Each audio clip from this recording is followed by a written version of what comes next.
एक समय की बात है, जापान में पहाड़ियों के बीच स्थित एक गांव में विनोद नाम का एक आदमी रहता था। वह अपनी बुद्धिमत्ता, दयालुता और कड़ी मेहनत के लिए जाने जाते थे। उनमें वह प्राकृतिक करिश्मा था जो लोगों को उनकी ओर आकर्षित करता था। लेकिन एक बात की कमी उन्हें हमेशा रहती थी कि उन्हें वह सम्मान नहीं मिल पाता था जिसके वह हकदार थे। और इसका कारण उनकी 6 आदतें थीं जो उनके विकास में बाधा बन रही थीं और उन्हें अपनी क्षमता तक पहुंचने से रोक रही थीं। एक दिन वह पहाड़ की चोटी पर गया, जहां एक साधारण मंदिर में एक जैन गुरु रहते थे। मास्टर अपनी बुद्धिमत्ता और ज्ञानोदय के लिए पूरे क्षेत्र में प्रसिद्ध थे। जैसे ही उसने विनोद को अपनी ओर आते देखा, उसने बड़ी मुस्कान के साथ उसका स्वागत किया और बड़े प्यार से उसे बैठने के लिए कहा। इसके बाद विनोद ने अपना दिल खोल दिया और ज़ेन मास्टर को अपने संघर्षों और कठिनाइयों की कहानी सुनाना शुरू कर दिया। इन संघर्षों को वे अपने जीवन की सबसे बड़ी समस्या मानते थे। उनकी सभी समस्याओं का एकमात्र बिंदु यह था कि उन्हें सम्मान महसूस नहीं होता था। ज़ेन मास्टर उसकी हर बात ध्यान से सुन रहे थे और बीच बीच में सिर हिला रहा था। जब विनोद ने बोलना समाप्त किया और चुप हो गया तो ज़ेन मास्टर ने बहुत शांत और सुखद स्वर में कहा, प्रिय विनोद, सम्मान अर्जित किया जाता है। दूसरों का सम्मान पाने के लिए आपको सबसे पहले खुद का सम्मान करना सीखना होगा और ऐसा करने के लिए आपको उन बुरी आदतों को पीछे छोड़ना होगा जो आपको आगे बढ़ने से रोक रही हैं। विनोद ने ज़ेन मास्टर की ओर आशा भरी निगाहों से देखा, क्योंकि वह यह जानने को उत्सुक था कि वे 6 आदतें क्या थीं और इनसे कैसे छुटकारा पाया जा सकता है। ज़ेन मास्टर ने आदतों के बारे में बताना शुरू किया। ज़ेन मास्टर ने कहा कि सबसे पहली आदत जो आपके काम में सबसे बड़ी बाधा है और जिसे आपको छोड़ देना चाहिए, वह है अपने काम को टालना। टालने से आप खुद को आगे बढ़ाने और महानता हासिल करने के अवसरों को खो रहे हैं। काम करने का मतलब है अपनी सफलता लगाना। याद रखें, अगर आप उस काम को पोस्टपोन कर रहे हैं तो कोई और उस काम को करके उस सफलता को छीन लेगा और आपका सपना सिर्फ सपना ही रह जाएगा। इसलिए अनुशासन अपनाएं और अपनी जिम्मेदारियां पूरे मन से निभाएं। दूसरी आदत है लोगों को परखने की आदत। हम किसी को बिना जाने या उसका अच्छे से अध्ययन किए बिना ही उसके बारे में एक खास राय बना लेते हैं और अक्सर यह राय नकारात्मक होती है। एक राय बनाने का मतलब है कि फिर हम उस व्यक्ति को उस नजरिए से नहीं देख पाएंगे जैसा वह वास्तव में है, क्योंकि हमारी राय ही इसमें हमारी बाधा बन जाती है और हम उस व्यक्ति, वस्तु या परिस्थिति के मूल स्वभाव को समझने में असफल हो जाते हैं। ज़ेन मास्टर का कहना था कि किसी को भी बिना अच्छे से जाने या किसी भी स्थिति को समझे बिना उसके बारे में अपनी नकारात्मक या सकारात्मक राय नहीं बनानी चाहिए। ज़ेन मास्टर ने जो तीसरी आदत बताई वह है हर बात पर दुखी होना बंद करना। हर स्थिति और हर चीज हमारे नियंत्रण में नहीं हो सकती, नहीं सब कुछ हमारी इच्छा के अनुसार होगा।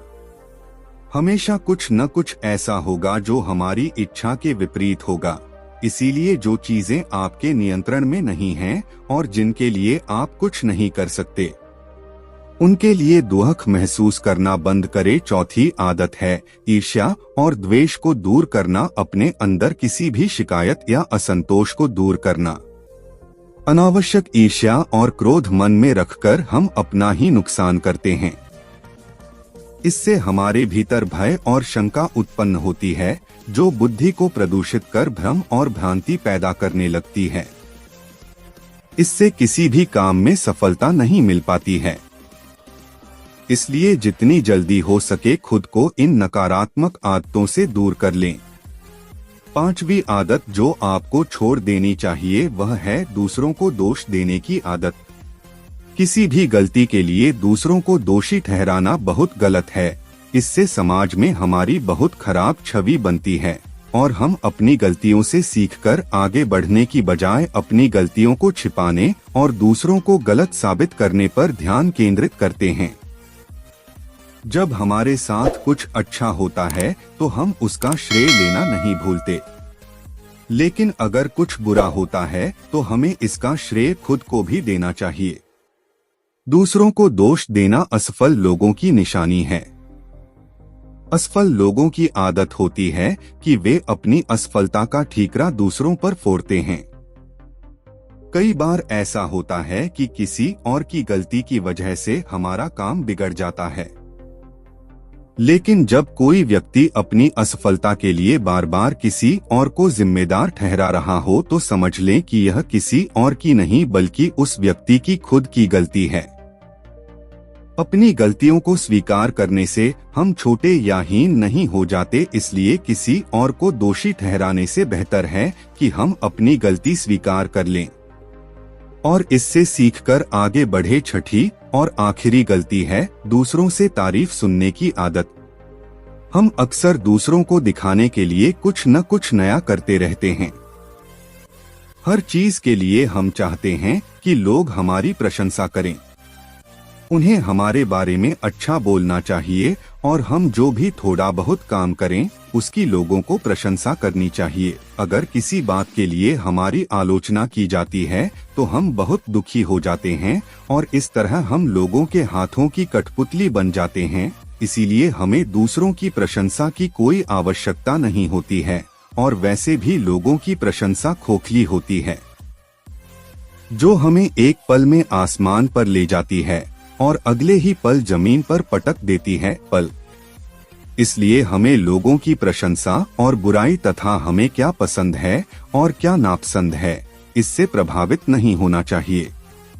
जो सही लगे वही करना चाहिए। नैतिकता पर कायम रहने के बावजूद विनोद ने ज़ेन मास्टर से कहा कि आपने 6 बुरी आदतों के बारे में बताया है, लेकिन पुरानी आदतों को छोड़ना और नई आदतों को अपनाना बहुत मुश्किल है। तो मेरा सवाल यह है कि हमारा दिमाग नई आदतें अपनाने का विरोध क्यों करता है? कैसे नई आदतों को आसानी से अपनाया जा सकता है? ज़ेन मास्टर ने कहा कि अधिकांश लोग आदतें बदलने में असफल होते हैं क्योंकि नई आदत से उनकी अवास्तविक उम्मीदें जुड़ी होती हैं। उदाहरण के तौर पर अगर कोई व्यक्ति सुबह जल्दी उठकर व्यायाम करने की नई आदत विकसित करना चाहता है तो उसे उम्मीद होती है कि इस नई आदत से उसका वजन तेजी से कम होने लगेगा या फिर उसका शरीर तेजी से मजबूत हो जाएगा, जबकि हकीकत में ऐसा नहीं है।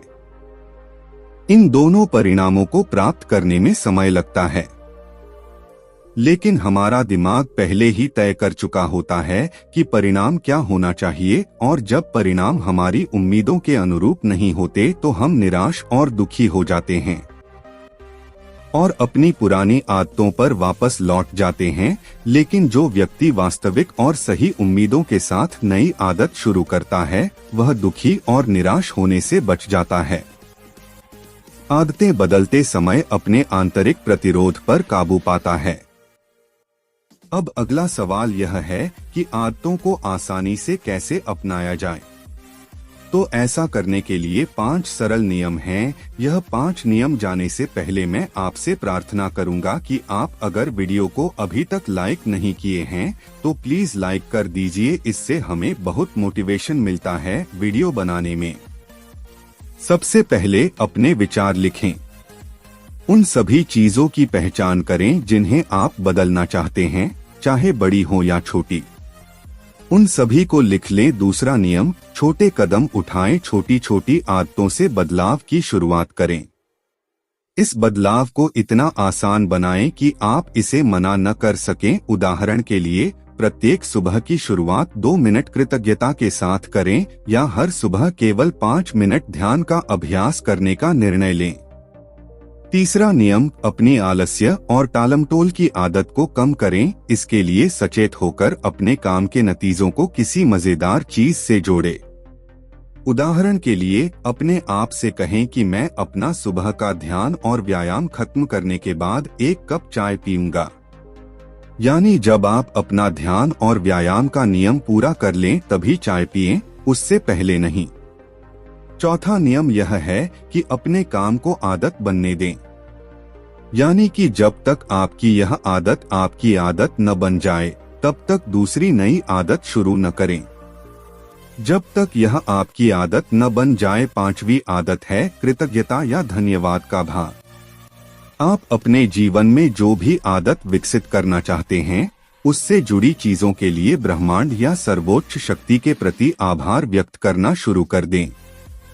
उदाहरण के लिए, यदि आप खुश रहने की आदत विकसित करना चाहते हैं तो सभी अच्छी चीजों के लिए आभार व्यक्त करना शुरू करें, जिससे आपके जीवन में खुशियां आएं। और फिर आप देखेंगे कि वे सभी अच्छी चीजें कई गुना होकर आपके पास वापस आने लगेंगी। एक बात याद रखें, जो लोग निष्क्रिय और असंवेदनशील होकर बैठे रहते हैं वे गलतियां नहीं करते। गलती वही लोग करते हैं जो कुछ नया करने की कोशिश करते हैं। गलतियां करना और उनसे सीखना मानव जीवन का हिस्सा है।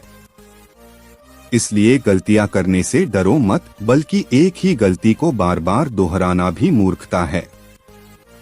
ज़ेन मास्टर ने आगे कहा, अब मैं आपको 10 सरल आदतों के बारे में बताऊंगा जो एक आसान और अधिक व्यवस्थित जीवन जीने के लिए आवश्यक हैं।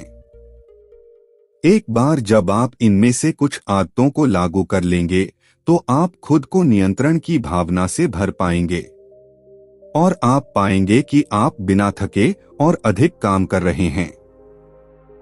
हालांकि आपको इन सभी 10 आदतों को लागू करने की आवश्यकता नहीं है, लेकिन कुछ दूसरों की तुलना में अधिक लागू होंगी। आपको यह तय करना होगा कि कौन सी आदत आपके काम आएगी। पहली बात है आदतों को एकत्रित करना। जो भी अच्छा विचार या अवसर आपके सामने आए उसे एक कागज पर लिखना शुरू कर दें।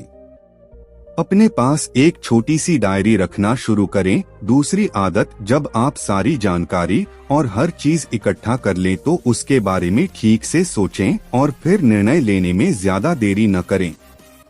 इसे तुरंत पकड़े और काम पर लग जाएं। तीसरी आदत, उन शीर्ष 3 कार्यों को लिखें जिन्हें आपको हर दिन पूरा करने की आवश्यकता है और उसे हर हाल में पूरा करने का प्रयास करें। चौथी आदत, एक समय में केवल एक ही काम पर ध्यान केंद्रित करने की आदत विकसित करें। कभी भी एक ही समय में एक से अधिक काम करने का प्रयास न करें। पांचवी आदत, चीजों को सरल रखें, खासकर अपनी सूची जिस पर आप अपने लक्ष्य और योजनाएं लिखते हैं। अपनी सूची बहुत स्पष्ट, सरल और पढ़ने में आसान बनाएं। छठी आदत, अपने कमरे के कार्य क्षेत्र को हमेशा साफ और व्यवस्थित रखें। चलते फिरते या कुछ समय निकालकर अपने आसपास की चीजों को व्यवस्थित करने की आदत डालें। सातवीं आदत, अपने पार्टनर के लिए एक साप्ताहिक लक्ष्य निर्धारित करें और उसे बार बार जांचें कि यह पूरी तरह से सही है, और यदि आप कुछ बदलाव करना चाहते हैं तो आप वह भी कर सकते हैं। आठवीं आदत, अपनी आदतों को सरल बनाएं। केवल जरूरी चीजों पर ध्यान दें और बाकी को छोड़ दें। नौवीं आदत, सुबह और शाम की एक नियमित दिनचर्या बनाए रखें जिसका आप आनंद लेते हैं, क्योंकि यह आपको अंदर से खुश और तरोताजा रखेगा। 10वीं आदत, जिन चीजों के लिए आपका जुनून है उनके लिए अच्छी आदतें खोजें। अपना जीवन उन चीजों के लिए समर्पित करें जिनके लिए आपके अंदर जुनून है। बेकार की बातों और बातों में अपनी ऊर्जा और समय बर्बाद न करें। तो ये थीं वो सभी आदतें जो आपकी जिंदगी बदल सकती हैं, लेकिन इन सभी आदतों को एक साथ अपनी गलती न बनाएं। जब एक आदत आपकी दिनचर्या का हिस्सा बन जाए तो दूसरी की ओर बढ़े। इतना कहने के बाद मास्टर ज़ेन ने अपना भाषण समाप्त किया और विनोद ने भी ज़ेन मास्टर को धन्यवाद दिया और अपने घर लौट आया और ज़ेन मास्टर ने जो कहा उसका पालन करना शुरू कर दिया। दोस्तों, मुझे उम्मीद है कि आपको यह वीडियो पसंद आया होगा और वीडियो में यहाँ तक बने रहने के लिए आप सभी को बहुत बहुत धन्यवाद। नमो बुद्धाय।